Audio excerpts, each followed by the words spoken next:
On February 17, 1865, during the American World War, Fort Sumter in South Carolina was returned to the Union after nearly a year and a half under the Confederate control.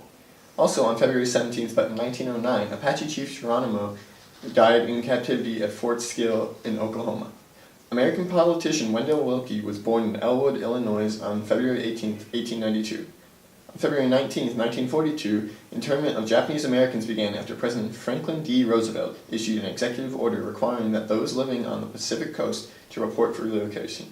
Also on February 19th, but in the year 1473, astronomer Nicholas Copernicus was born in Turin, Poland. On February 20th, 1943, German Field Marshal Erwin Rommel broke through American lines at Kasserine Pass in North Africa. On February 20th, 1962, astronaut John Glenn became the first American launched into orbit.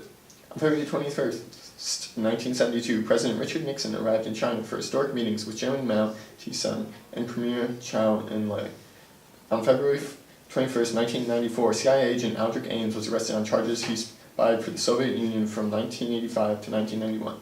On February 22nd, in the year 1956, in Montgomery, Alabama, 80 participants in the 3-month-old bus boycott voluntarily gave themselves up for arrest after an ultimatum from white city leaders. Martin Luther King and Rosa Parks were among those arrested.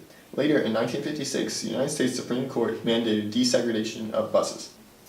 Finally, on February 22nd, 1732, the first president of the United States of America, George Washington, was born.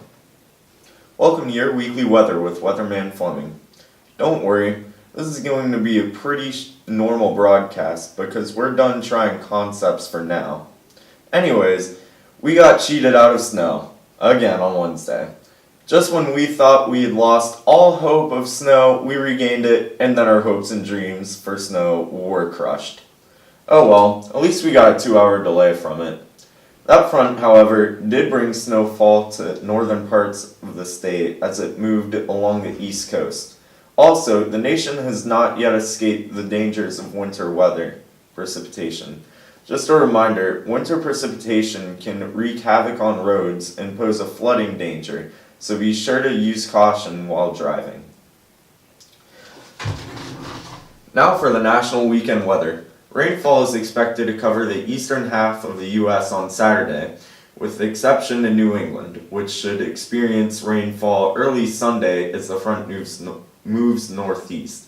The Pacific Northwest has a chance of seeing both rain and snow on Saturday and Sunday, while the Great Lakes region may see snow as a result of the eastern rain front moving northeast. In between these two regions, the upper Mississippi Valley is predicted to experience strong gusts of wind and blowing snow this weekend. Yorktown is set to see some wet weather this weekend as there is a 100% chance of rain on Saturday with a high of 45 degrees. The rain chances are expected to decrease to 70% on Sunday. However, temperatures will jump to a high of 72 degrees. Oh, that wasn't cool. Yo, why am I in here by myself? Hey, what's up, man? Oh, you're here. Where's Alex? Doesn't matter? Nah, it doesn't matter. Anyways, welcome back to another episode of Sports Rap! I'm your host, Sam, and this discount version of Alex is Zach. If you were wondering where Alex is, he is with the indoor track team going out to their state meet in Roanoke. I know, it's good for them, but it kind of sucked for me though, because both Alex and my backup Alex are going at states. Good luck to the track team though. Wait, hold up, I'm your third choice? I hate to break this to you, but you were actually my fourth choice because my third choice said no. Oof.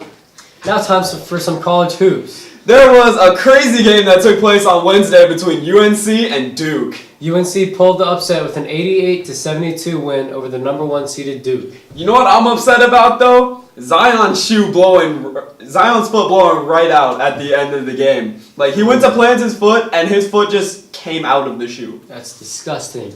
Yeah, that was really bad, and Nike is suffering the consequences as Zion was injured as a result of the incident. In some fashion news, former President Barack Obama was at the game wearing a bomber jacket with the number 44 on the wrist. Ooh, for real, that jacket was awesome. He really said drip or drown. Time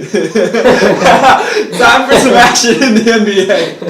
LeBron and the Lakers squared off against the Houston Rockets on Thursday. The odds were against the Lakers because they have lost every game against the Rockets this season, by decent margins too. But the Lakers came to win this game. LeBron and Ingram came to play, with Braun dropping 28 and Ingram dropping 27 in the 111-106 win against the Rockets. Don't sleep on the Rockets though, because Harden was still going off, scoring 30 points in the loss and making a case for back-to-back MVP awards. Can we stop talking about basketball? That's all we ever talk about. That and football. Well, what do you want to talk about? I mean, there was a NASCAR race. I'm not saying it's my favorite. You cannot be serious. No. You cannot be serious. No. It's a decent sport. The Daytona 500 was on Sunday, and racer Denny Hamlin won the whole thing. Who? Denny Hamlin. His number's 11, and he drives it. That's great. Really, thank you, Kanye. Very cool. Whatever. Great. Anyway, as we get closer to March, and in turn March Madness, I'd like to see who the viewers think is going to win the tournament. Yeah, comment down below who you think will be the champion, and if you are right, we'll shout you out, maybe to our 10 viewers. When Alex gets back, we'll have a chance to complete our brackets and give you a video of us breaking them down and revealing who we think is going to win, so be ready for that. That does it for us this week on Sports Wrap. Signing off from Flavortown, Michigan. Catch me next week when my number 1 pick comes back.